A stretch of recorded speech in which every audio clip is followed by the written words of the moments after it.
بسم الله الرحمن الرحيم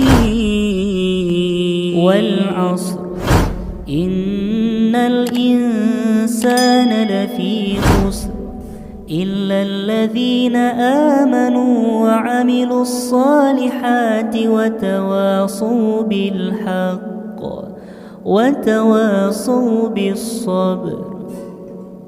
Imam Ahmad bin Hanbal dalam keadaan susah payahnya ekonomi dia, ketika beliau berbekam, beliau memberikan harta sekian dinar. Kalau kita rupiahkan di zaman kita, upah yang diberikan kepada Imam Ahmad kepada pembekam kalau dirupiahkan sekitar 1 juta atau lebih. Kenapa? Mereka berusaha menghidupkan sunnah.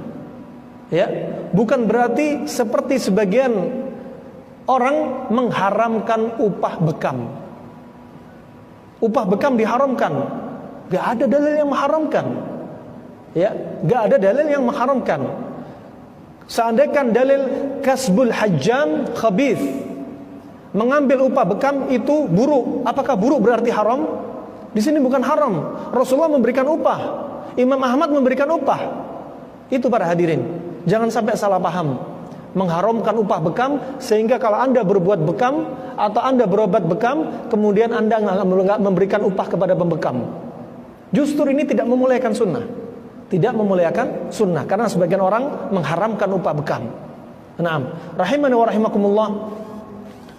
Di zaman dahulu, ketika kita tanyakan kepada sebagian masyayikh, naam, bahwasanya bekam di masa lalu kenapa dinamakan khabith, buruk?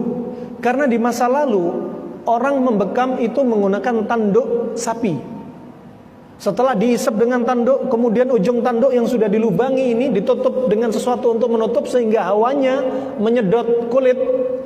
Kemudian beberapa menit kemudian dilepas, disayat. Masa lalu disayat dengan pisau atau pedang. Ya, setelah disayat diisap lagi. Ketika itulah darah keluar.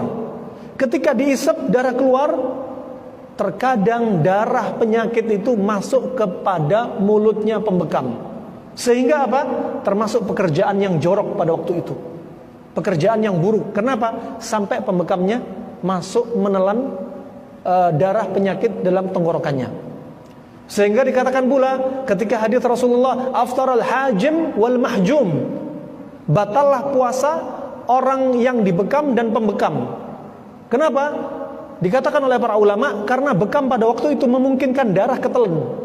Kedua, karena sayatan yang sangat besar dari pedang atau pisau membuat darah keluar banyak sehingga banyak orang pingsan, lemes, sehingga membatalkan puasanya.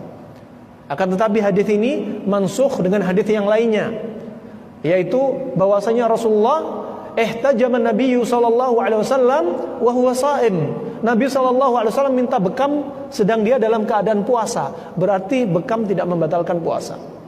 Nah, rahimah dan rahimakumullah, ini seputar bekam. Adapun zaman sekarang, kalau seandainya kasbul hajam khabith dengan alasan bahwasanya bermain-main dengan darah, maka dokter spesialis obsgin lebih buruk daripada membekam. Karena dia melihat darah dari kemaluan wanita, darah nifas. Karena dia bermain-main dengan darah. Begitu pula para dokter ahli bedah, berarti lebih buruk daripada upahnya pembekam kalau dalilnya bermain-main dengan darah. Adapun di masa sekarang, ya, sudah ada alat-alat bekam yang sudah modern tanpa kita kontaminasi antara mulut kita dengan darah pembekam. Nah, rahimani wa rahimakumullah, ini yang perlu diluruskan. Kemudian ketika Rasulullah naik ke langit, malaikat bertanya, muru ummatakum bil hijamah, obatilah umat kalian dengan berbekam. Bekam di masa sekarang butuh modal, alatnya beli, kemudian antiseptiknya beli, kemudian butuh kasa, kemudian butuh gloves, handscoon, kemudian butuh untuk alat mensterilkan alatnya, kemudian butuh untuk membuang sampah, membuang alat-alat medisnya untuk distorkan ke puskesmas untuk dibakar, dihancurkan. Semua itu butuh modal. Kalau kita nggak bayar pembekam, berarti kita zalim.